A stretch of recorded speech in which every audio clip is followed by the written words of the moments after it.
I am Ethan Parker, a veterinarian with over 15 years of experience caring for wildlife. I work at the Mountain Ridge Wildlife Conservation Center, nestled deep in a quiet forest where most days are filled with routine treatments. But that morning, everything changed forever. The alarm blared suddenly, shattering the early morning silence. Startled, I quickly put down my half-finished cup of coffee. While such alarms were not uncommon, something about this felt different. I stepped over to the monitor, only to find the screen distorted, displaying nothing but blurry static. "What's going on now?" I muttered, feeling a wave of tension rise within me. Grabbing a flashlight, I stepped outside, my legs heavy with a vague sense of dread. The cold morning air bit through my jacket, sending a shiver down my spine. As I moved the flashlight through the dimness, a large shape emerged directly in front of me, a fully grown female bear standing still in the center of the courtyard. For a few seconds I froze, the cold air cutting through me like a blade. "Oh, God," I whispered, gripping the flashlight tightly. The mother bear didn't appear aggressive. She just stood there, silent but visibly tense. Her eyes locked onto mine, carrying a weight that felt almost deliberate, as if she was trying to communicate something. I stood motionless, unsure of what she wanted. My phone vibrated in my pocket, jolting me out of my thoughts. It was James Wilson, my colleague. "Ethan, is everything okay?" I heard the alarm. "It's not okay," I replied in a hushed tone. "There's a female bear standing right outside the center. Her behavior is strange. Be careful. Don't get too close. I'm on my way." Hanging up, I kept my eyes on the bear, her steady gaze never wavering. Something about her presence felt urgent, almost pleading. But what? I hung up and refocused on the bear. Why was it here? In all my years of experience, I had never seen a bear behave this way. Bears usually kept their distance from humans, especially in the early morning hours. Memories from the past flooded back. Years ago, I had treated an injured wolf. It had lunged at me unexpectedly, leaving a long scar on my right shoulder. My heart raced at the thought. "Stay calm, Ethan. This is different," I whispered to myself. The mother bear didn't move closer. She stood there, occasionally pacing a few steps before turning back to look at me. There was no growling, no aggressive posturing. Instead, her eyes held something else. Not a threat, but a plea. I took a deep breath and stepped back inside, my eyes still glued to the surveillance monitor. The feed suddenly sharpened, and I could see the bear pacing, periodically glancing at the camera as if trying to communicate. My chest tightened. This was unlike any instinctive behavior I had ever encountered. The tension was suffocating. I opened the cabinet to grab the emergency kit, preparing myself for any possibility. James was still 15 minutes away, but I wasn't sure I could wait that long. Glancing back at the screen, I saw the mother bear still standing there. Her eyes seemed to say, "Please, help me." I placed my hand on the glass door, staring at her for another moment before making my decision. I didn't know what was about to happen, but something deep inside me said I needed to act. Whatever brought her here, it was no accident. I stood frozen, staring through the glass door, my eyes locked on the mother bear. She remained still, occasionally lifting her head to glance toward the forest behind her. I dared not look away, afraid I might miss something crucial. Then, without warning, she turned and disappeared into the woods. I exhaled deeply, my hand resting on my chest. The relief lasted only a moment. A small movement on the edge of the camera screen caught my attention. The mother bear had returned, and this time, she wasn't alone. Trailing behind her was a small bear cub, stumbling with every step. Its body trembled, its brown fur matted with blood along its side, and each step looked painfully labored. I held my breath, gripping the glass door tightly. My heart ached as I watched the cub trip and collapse onto the ground. The mother bear immediately stopped, turning back to her cub and gently nudging it to its feet. "Oh my God," I whispered, a wave of helplessness washing over me. The mother bear coaxed the cub forward step by step, pausing each time to let it catch up. Her actions were full of patience, like a mother trying everything she could for her ailing child. The desperation in her movements was palpable. The cub dragged itself along, but finally collapsed right in front of the center's door. Through the camera feed, I could hear its labored breaths. I couldn't stand still any longer. "James, where are you?" I called, my voice urgent. "5 more minutes, Ethan. What's going on? The mother bear brought her cub. It's badly injured. I don't think it can wait much longer, I said, my eyes never leaving the scene outside. Ethan, listen to me. Don't open the door. Wait for me to get there.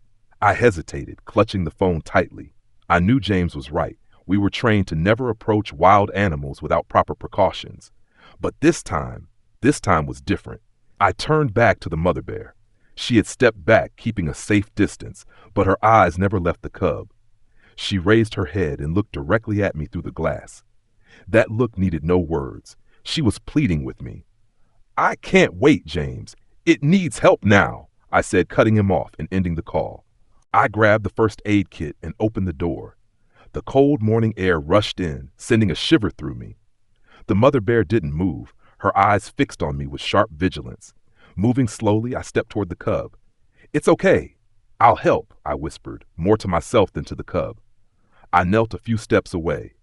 Up close, I could see the blood matted into the cub's soft fur, the wound far worse than I had imagined. Its breaths were shallow, its eyes clouded with exhaustion and pain. The mother bear took a step forward, making me freeze for a moment. I raised my hand slowly, trying to convey calmness. It's all right, I just want to help, I said, keeping my voice as gentle as possible. The mother bear stopped, still watching me intently but not advancing further. I took a deep breath and edged closer to the cub. Placing my hand on its fur, I could feel the warmth of its body, damp with sweat and blood. I glanced back at the mother bear, who stood motionless, her eyes locked on me. Then I began a quick assessment of the cub's condition. Its heartbeat was faint, and it had clearly lost a significant amount of blood. It needed urgent care. But how could I take the cub inside without alarming its mother? I looked at the mother bear again, her gaze pleading yet cautious, as if she understood the stakes. I'm going to take your cub inside to treat it. Trust me, I murmured, as much to reassure myself as to her. Carefully, I lifted the cub. It was surprisingly light, its small body limp and fragile. As I moved toward the door, the mother bear followed, taking a step closer before stopping again, maintaining her distance. I could feel her eyes on me, filled with worry and desperation. Inside, I closed the door behind me, my heart pounding. Through the glass, I saw the mother bear still standing there, her gaze unwavering. We'll save your cub. I promise. I placed the bear cub on the examination table in the small surgical room at the center. Its frail body needed immediate care.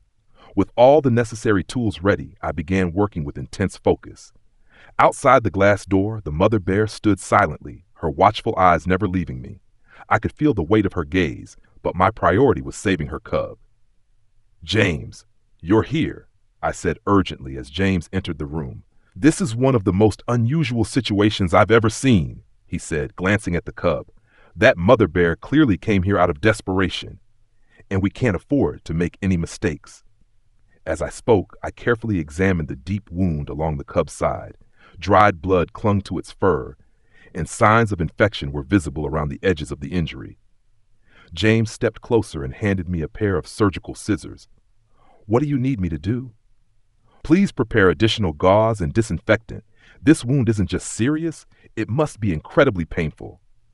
As I gently cleaned the wound, something sharp beneath the fur caught my attention. I paused, leaning in closer. Beneath the tangled fur was a thin wire, tightly wrapped around the cub's leg, cutting deeply into its flesh. This is terrible, I muttered, a surge of frustration rising within me. What is it? James asked, leaning in to see. A wire trap, I replied, my voice heavy, the kind that's sometimes left behind by unauthorized trapping. This wire isn't just causing pain, it's cutting further and further into the tissue. James's expression grew grim as he stared at the scene. So the mother bear tried to free her cub but couldn't? Exactly. I picked up a pair of tweezers and began carefully removing the wire. The cub let out a weak whimper, and my chest tightened. She tried everything. Look at the marks on the wire. Those are from her teeth and claws. She gave it her all, but couldn't break it. James was quiet for a moment before saying softly, "We need to act fast to fix this." I nodded, keeping my hands steady despite the emotions swirling inside me. This wasn't just a routine procedure. It was an effort to undo the suffering caused by harmful human practices and to restore hope for the cub and its devoted mother. James was silent for a moment, his gaze fixed on the glass door where the mother bear waited patiently. It's incredible. She hasn't abandoned her cub, even knowing humans could be a threat. I continued working, my hands trembling slightly as I removed the last bit of wire from the cub's leg. The wound beneath was severe, deeply torn skin, dried blood, and severe infection spreading around the injury. I need antibiotics immediately, I said, motioning to James. He quickly retrieved a dose and handed it to me. As I administered the injection, the cub flinched slightly before its small body began to relax. I glanced up at the mother bear through the glass. She remained steadfast, her eyes never leaving us. I could sense her worry, but there was also an unspoken trust reflected in her gaze. James, I said slowly, do you realize what's happening here? This mother bear isn't showing aggression. She trusts us, despite the harm humans have caused her cub. James nodded, admiration evident in his expression. I've never seen anything like this. The bond she has with her cub, it's beyond instinct. It's extraordinary. I resumed cleaning and dressing the wound. The cub was still weak, but its breathing had steadied. Gently stroking its soft fur, I felt a small warmth returning to its fragile body. We're doing good, I murmured, almost as a reassurance to myself. Once the wound was fully treated and the pain medication began to take effect, a wave of emotion surged through me. I turned to James. We've done everything we can. Now it's up to the cub's will to live and the mother's faith in us. James nodded, his eyes drifting back to the mother bear outside. Let's hope she understands. I looked at the cub on the table, then back to the glass door. The mother bear stood immobile, but in her deep eyes, I saw a glimmer of hope. I knew then that what we had done wasn't just about saving a single life. It was about honoring the profound trust of a mother who had placed her faith in us when she had no other choice. The bear cub lay still on the table after I finished dressing its wounds. Its breathing was now steady, and its body no longer trembled as before. I stood up, removing my bloodied gloves, and turned to James, who was wiping sweat from his brow. Are we in the clear now? He asked, his voice edged with concern. I think so, I replied, glancing at the cub. But it's still weak. We'll need to monitor it closely. I moved to the glass door where the mother bear remained, unmoving, her eyes fixed on her cub through the window. I sighed. James, do you see this? She's been standing there the entire time, not once acting aggressively. James nodded. She knows we're helping her cub. I've never seen a wild animal behave like this before. I turned back to the cub, feeling a pang of sadness. It was so small, and though it appeared calm, I knew it was still enduring a lot of pain. I stepped closer to the table, gently placing my hand on its soft fur. Hang in there, little one. You're going to be okay, I murmured, almost as if the words could comfort it. Suddenly, a noise outside startled me. The mother bear had moved closer to the door, now just a few steps away from the glass. James stood up abruptly. Ethan, be careful, he said, his voice tense. I raised a hand, signaling him to stay calm. It's fine, I replied, keeping my eyes on the mother bear. I approached the glass door, locking eyes with her. In that moment, I felt something profound, a connection that went beyond her concern as a mother. It was trust, deep and unspoken. She just wants to make sure her cub is okay, I said softly. James hesitated, then nodded. All right, but don't take any unnecessary risks. If she feels threatened, this situation could turn dangerous very quickly. I looked back at the cub and took a deep breath. I'll show her that we're doing everything we can to save her cub.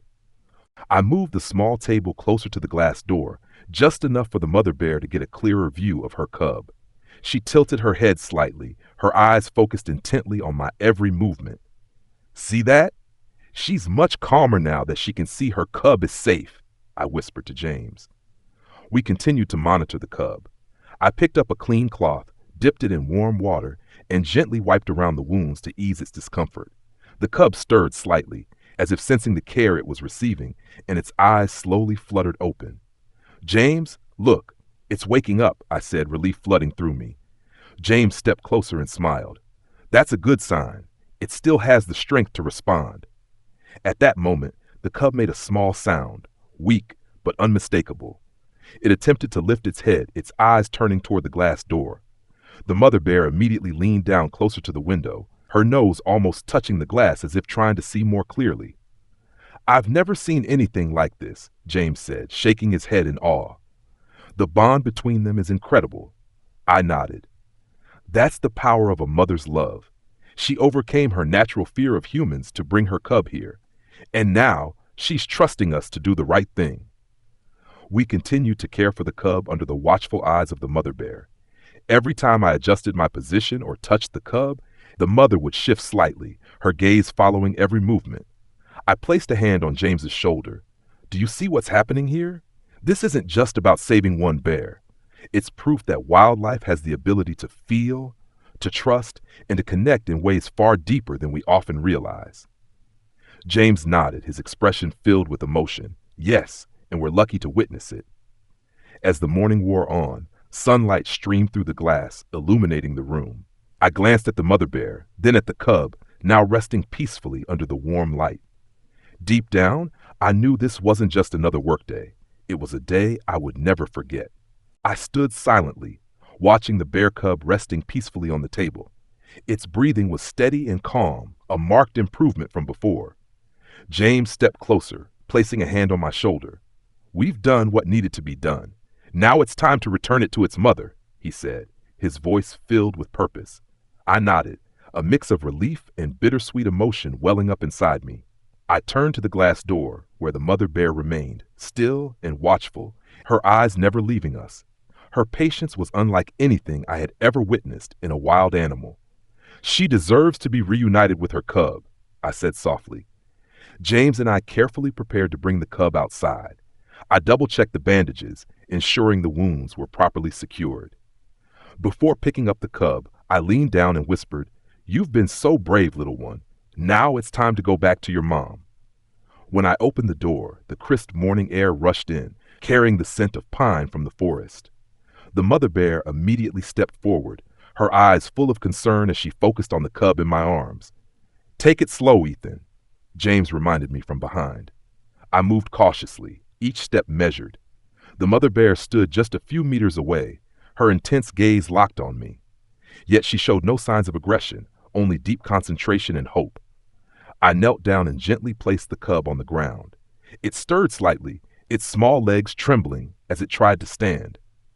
"Come on," I whispered, hoping the mother bear understood that her cub was safe. The mother bear moved closer, each step deliberate and careful. I remained still, hands raised in a gesture of reassurance, silently communicating that I meant no harm. As she approached, the trust in her movements and the tenderness in her eyes were undeniable. It was a moment that spoke to the power of connection and understanding, even across the boundaries of species. As the mother bear approached her cub, she stopped and leaned down, sniffing over its small, fragile body. She carefully inspected each bandaged wound and every patch of fur that had been trimmed to expose the injuries. The cub let out a faint sound, a soft reassurance to its mother. "Look at that," James whispered from behind. "She knows we helped her cub." I nodded, feeling a powerful surge of emotion. This was more than a moment between humans and wildlife. It was a connection that transcended boundaries. After finishing her inspection, the mother bear turned and looked at me. For a brief moment, her eyes met mine, conveying something unspoken. It wasn't just relief, it was gratitude, an emotion I never thought I would see in a wild animal. "She's thanking you, Ethan," James said, his voice filled with emotion. I smiled, my gaze fixed on the mother bear.